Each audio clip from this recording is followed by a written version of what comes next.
사랑하는 여러분, 오늘 우리가 함께 나눌 이야기는 시간의 강을 거슬러 올라가 약 2000년 전 한 노사도가 자신의 영적 아들에게 남긴 마지막 편지에서 시작됩니다. 이 편지는 단순히 과거의 유물이 아닙니다. 혼란스러운 시대를 살아가는 우리 모두에게 등불과도 같은 지혜를 전해주는 살아 숨쉬는 목소리입니다. 본격적인 이야기에 앞서 잠시 여러분의 마음을 구하고 싶습니다. 만일 오늘 이 이야기가 여러분의 마음에 작은 울림이라도 준다면 그 울림을 주변에 나누어 주시길 부탁드립니다. 어두운 세상에 따스한 빛을 나누는 일처럼 여러분의 구독과 좋아요는 저희가 이 귀한 여정을 계속해 나갈 수 있도록 돕는 소중한 기도가 될 것입니다. 이 말씀을 듣는 모든 분들의 삶에 하나님의 크신 은혜와 평강이 함께하기를 소망합니다. 이제 성경을 가지고 계신 분은 디모데후서 4장을 펴주시기 바랍니다. 사도 바울이 그의 믿음의 아들 디모데에게 남긴 마지막 유언과도 같은 겉면의 말씀입니다.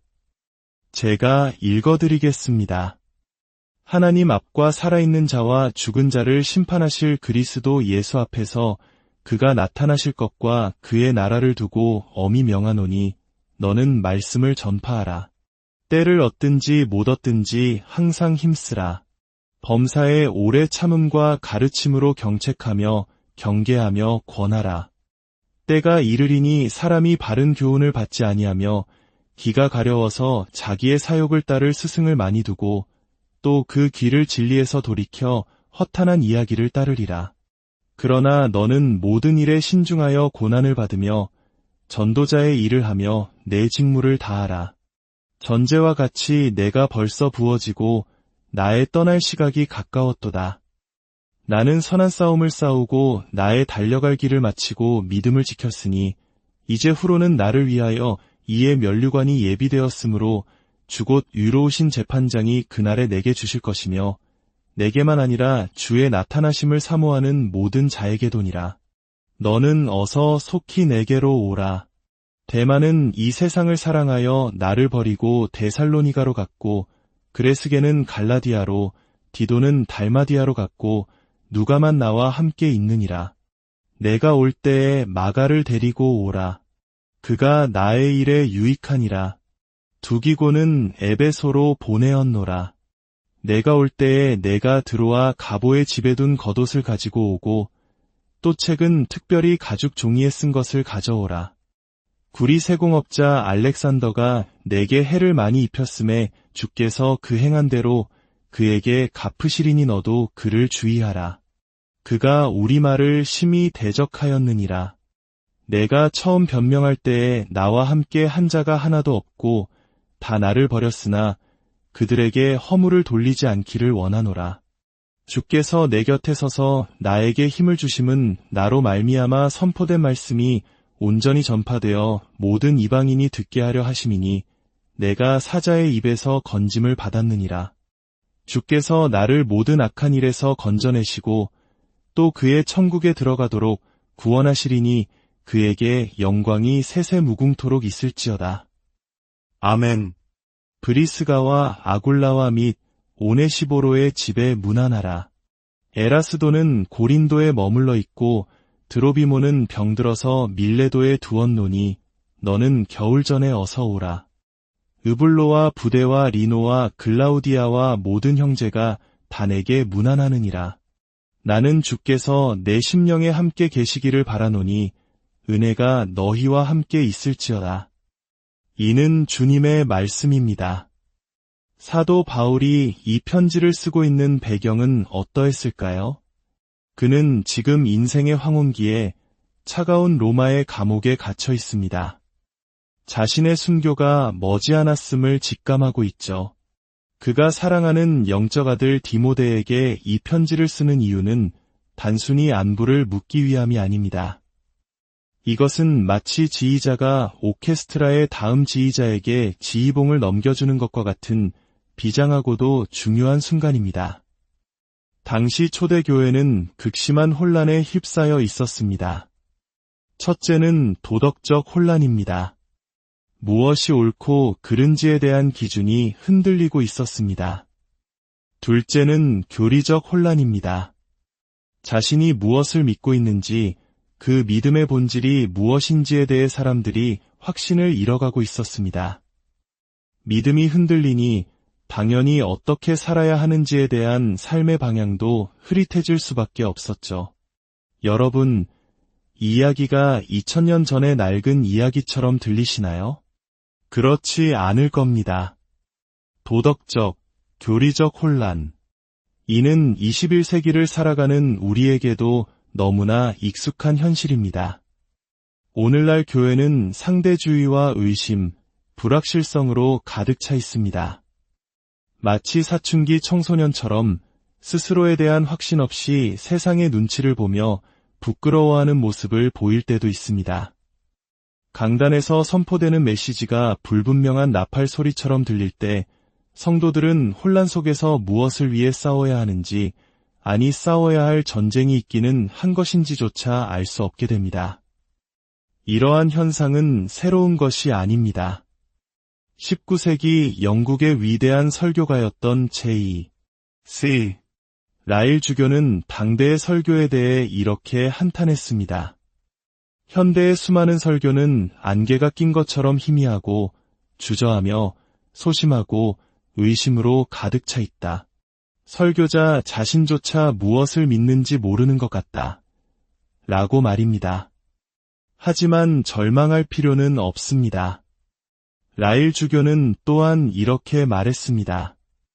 하나님께서는 우리가 아직 보지 못한 별들을 그분의 하늘에 훨씬 더 많이 가지고 계신다. 그렇습니다. 위대한 믿음의 선배들이 떠나가도 하나님의 교회는 계속됩니다. 사도 바울의 떠남도 마찬가지였습니다. 그의 역할은 지대했지만 그의 퇴장은 교회의 끝이 아니라 새로운 시작을 의미했습니다. 사도들이 활동하던 시대에서 사도들이 없는 시대로 넘어가는 중요한 전환점이었죠. 인간적인 눈으로 볼 때 교회는 마치 소멸 직전의 촛불처럼 위태로워 보였습니다. 그렇기에 이 편지는 당시에도 그리고 오늘날 우리에게도 절대적으로 중요합니다. 복음의 진리가 단지 소중히 간직되는 것을 넘어 다음 세대에게 온전히 계승되어야 한다는 절박한 외침이기 때문입니다. 바울은 이 엄중한 사명을 디모데에게 맡기며 이렇게 말합니다. 하나님 앞과 그리스도 예수 앞에서 내가 엄히 명하노니 이 명령에는 몇 가지 중요한 특징이 있습니다. 첫째, 이 명령은 지극히 엄숙합니다. 성부 하나님과 장차 산 자와 죽은 자를 심판하실 그리스도 예수의 이름으로 주어진 명령이기 때문입니다. 이는 젊은 목회자 디모데가 궁극적으로 책임져야 할 대상이 에베소 교인들이나 심지어 그의 스승인 바울 자신도 아님을 분명히 합니다. 그의 최종 책임은 오직 주 예수 그리스도께 있었습니다. 이것은 오늘날 사역자들에게도 그리고 모든 성도들에게도 동일하게 적용되는 원리입니다. 우리는 때로 사람들의 평가와 시선에 얽매여 살아갑니다. 하지만 기억해야 합니다. 우리는 궁극적으로 주님 앞에 서게 될 것이고 우리의 삶 전체에 대해 그분께 설명해야 할 날이 올 것입니다. 여러분, 우리는 사람의 종이 될 수는 있지만 사람이 우리의 주인이 될 수는 없습니다. 우리의 주인은 오직 한 분, 하나님뿐이십니다. 둘째, 이 명령은 매우 간단명료합니다. 너는 말씀을 전파하라. 복잡한 전략이나 화려한 기법을 요구하지 않습니다. 그저 하나님의 말씀을 그 자체로 꾸준하고 정직하게 전하라는 것입니다. 때를 얻든지 못 얻든지, 즉 사람들이 듣기 좋아할 때나 듣기 싫어할 때나 상황이 유리할 때나 불리할 때나 항상 힘쓰라고 말합니다. 이는 오늘날 교회가 깊이 새겨들어야 할 메시지입니다.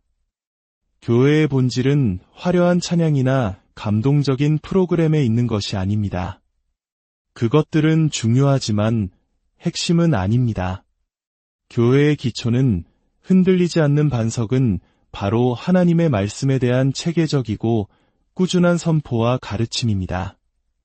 그 어떤 것도 이것을 대체할 수 없습니다. 우리가 하나님께 드리는 수많은 말보다 하나님께서 우리에게 하신 말씀을 듣는 것이 훨씬 더 중요하기 때문입니다. 이 명령은 때로 우리를 두렵게도 때로는 기쁘게도 할 것입니다. 토요일 밤 내일의 설교를 앞두고 주님, 제발 도와주세요라며 잠 못 이루는 밤도 있을 것입니다. 반면 성령의 충만함 속에서 기쁨으로 말씀을 준비하는 날도 있겠죠. 사람들이 귀 기울여 들을 때도 모두가 외면하는 것처럼 느껴질 때도 있을 겁니다. 군중이 모여들 때도 썰물처럼 빠져나갈 때도 있을 겁니다. 그럼에도 불구하고 우리는 이 일을 계속해야 합니다. 스코틀랜드에서 있었던 일입니다. 한 젊은이가 수서나 차 모임이라는 여성들만 가득한 모임에 연사로 서게 되었습니다. 그는 당황하며 저는 이런 자리에서 말해본 적이 없습니다. 라고 입을 열었습니다. 그러자 저 뒤편에서 그 교회에 나이든 목사님이 외쳤습니다. 젊은이, 기회가 있을 때 꽉 잡게나. 바울이 디모데에게 하는 말이 바로 이것입니다. 디모데, 기회가 있을 때 말씀을 전파하라. 내 기분이나 감정에 상관없이 꾸짖고 경계하고 권면하라. 온전한 인내와 세심한 가르침으로 이 일을 하라. 이 일을 효과적으로 감당하기 위해서는 우리 자신이 먼저 성경의 학생이 되어야 합니다. 무릎으로, 기도로 말씀을 연구해야만 합니다. 셋째, 이 명령은 전략적입니다. 왜냐하면 앞으로 닥쳐올 시대의 도전을 정확히 꿰뚫어 보고 있기 때문입니다. 바울은 예언합니다. 때가 이르리니 사람이 바른 교훈을 받지 아니하며 귀가 가려워서 자기의 사욕을 따를 스승을 많이 두고 또 그 귀를 진리에서 돌이켜 허탄한 이야기를 따르리라. 사람들은 자신을 건강하게 하고 유익하게 하는 바른 가르침을 거부할 것이라고 말합니다. 대신 자신의 귀를 즐겁게 해주고 욕망을 정당화해주며 삶을 변화시켜야 한다는 책임감으로부터 해방시켜주는 달콤한 이야기들을 찾아 헤맬 것이라는 겁니다. 마치 이사야 시대의 백성들처럼 말입니다. 그들은 선지자에게 우리에게 바른 것을 보이지 말라. 우리에게 부드러운 말을 하라. 거짓된 것을 보이라고 외쳤습니다. 오늘날에도 마찬가지입니다. 사람들은 듣고 싶어 합니다. 결혼의 본질에 대한 거짓말을, 성별의 정체성에 대한 거짓말을, 심판의 실제에 대한 거짓말을, 예수 그리스도의 유일성에 대한 거짓말을 말입니다. 그저 달콤한 거짓말을 들려달라고 아우성칩니다. 왜냐하면 성경이 진단하는 인간의 상태는 받아들이기 매우 불편하기 때문입니다. 성경은 우리가 죄인이며 하나님 앞에서 유죄이고 길을 잃었으며 스스로를 구원할 능력이 전혀 없다고 선언합니다. 이것은 우리의 지성과 자존심에 대한 모욕처럼 들릴 수 있습니다. 내가 어떤 사람인데, 내가 이룬 것이 얼만데 라며 반발하게 만듭니다. 그러나 이것이 진리입니다. 십자가의 메시지는 멸망하는 자들에게는 어리석게 보이지만 구원을 받는 우리에게는 하나님의 능력입니다. 그렇기에 디모데에게 주어진 명령, 그리고 오늘 우리에게 주어진 명령은 시대의 흐름을 거슬러 헤엄치라는 것입니다. 물론 사람들이 설교를 싫어하는 데에는 이유가 있습니다. 내용 때문만이 아니라 그 방식 때문일 때도 많습니다. 준비되지 않은 설교, 성령의 능력이 없는 설교, 그저 지식을 나열하는데 그치는 설교는 사람들을 잠들게 할 뿐입니다. 설교의 1차적 책임은 몇 가지 삶의 지침을 주는 것이 아닙니다. 그것은 살아계신 하나님을 그분의 말씀을 통해 직접 만나게 하는 것입니다. 스펄전 목사님은 신학생들에게 이렇게 경고했습니다. 어떤 설교는 마취제보다 더 강력한 수면 효과를 가지고 있다.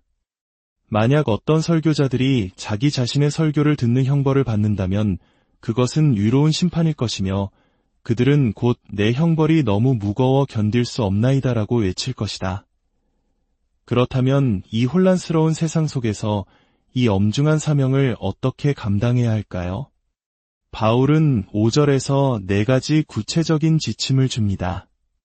첫째, 모든 일에 신중하여, 즉 정신을 똑바로 차리라는 것입니다. 주변 사람들이 온갖 새로운 사상에 취해 표류하고 있을 때 그럴수록 더욱 깨어 있으라는 것입니다. 운전 중에 잠들지 않도록 자신의 삶과 가르침을 끊임없이 살피라는 것입니다. 우리에게 가장 필요한 것은 우리의 재능이 아니라 우리의 경건함입니다.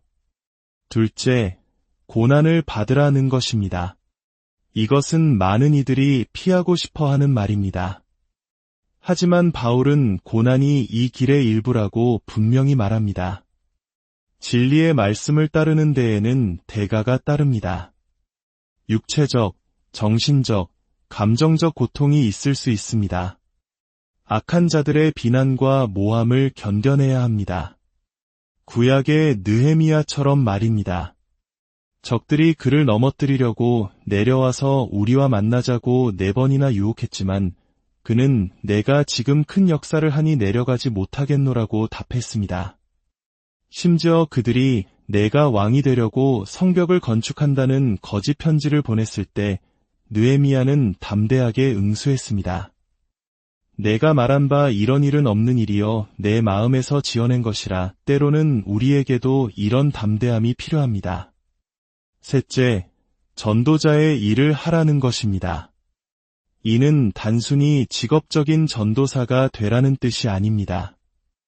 모든 설교와 삶 속에 복음의 초청이 담겨 있어야 한다는 의미입니다. 우리는 사람들을 향해 간절히 외쳐야 합니다. 그리스도를 대신하여 간청하노니 너희는 하나님과 화목하라. 설교를 통해 사람들이 예수 그리스도를 인격적으로 만나고 영광스럽게 회심하는 것을 보는 것보다 더 큰 기쁨은 없습니다. 그것은 우리의 목소리가 아니라 그들의 귀를 여시는 하나님의 음성으로 말미암는 기적입니다.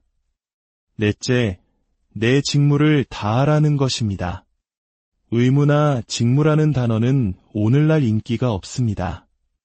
율법주의처럼 들리기 때문입니다. 하지만 예수님은 나를 사랑하면 내 계명을 지키리라고 말씀하셨습니다. 우리의 사역을 완수하는 것은 끝이 없는 이야기입니다. 시편 기자는 이렇게 노래했습니다. 하나님이여, 내가 젊었을 때부터 주께서 나를 교훈하셨으므로 내가 지금까지 주의 기이한 일들을 전하였나이다.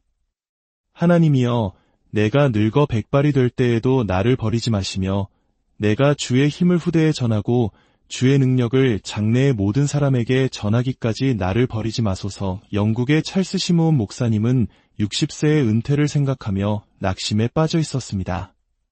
그러나 하나님께서는 그에게 새로운 힘을 주시며 그가 멈추려던 바로 그 순간에 그의 힘을 4배로 더하여 더 큰 계획을 이루게 하실 것이라고 말씀하셨습니다.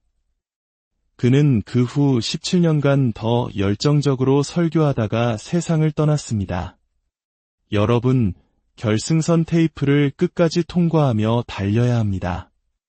영화 불의 전차의 주인공 에릭 리데를 기억하십니까? 그는 자신이 준비하지도 않았던 400m 경기에서 세계 신기록을 세우며 우승했습니다. 사람들이 그 비결을 묻자 그는 이렇게 대답했습니다. 처음 200m는 제 힘으로 최대한 빨리 달렸고 나머지 200m는 하나님의 능력으로 더 빨리 달렸습니다. 그의 누이가 세상적인 명예를 좇는다고 책망했을 때 그는 이렇게 말했습니다.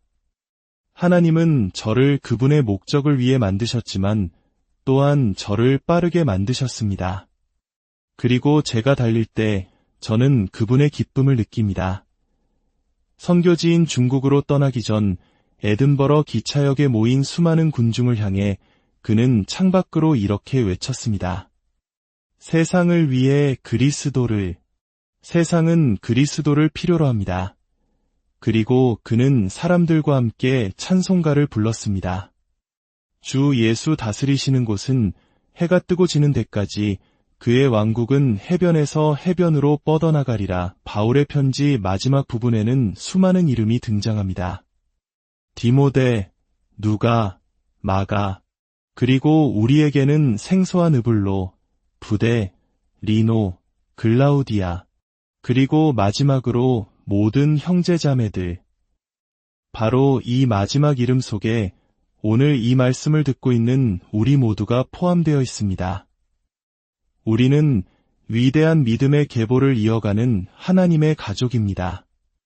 하나님의 말씀의 학생이 되고 이 좋은 소식을 전하는 자가 되는 것은 얼마나 큰 특권입니까? 세상을 위해 세상은 그리스도를 필요로 합니다. 함께 기도하겠습니다. 아버지 하나님, 주님의 말씀은 우리 발의 등이요 우리 길의 비침을 감사드립니다. 하늘과 땅은 없어지겠으나 주의 말씀은 영원히 없어지지 아니하리라는 약속을 붙잡습니다. 풀은 마르고 꽃은 시드나 우리 하나님의 말씀은 영원히 서리라 하신 주님. 오늘 우리에게 다시 한번 정신을 차리고 고난을 견디며 전도자의 일을 하고 우리에게 맡겨진 직무를 온전히 감당할 수 있는 새로운 열망과 힘을 주시옵소서. 이 모든 기도 우리 주 예수 그리스도의 이름으로 기도드립니다.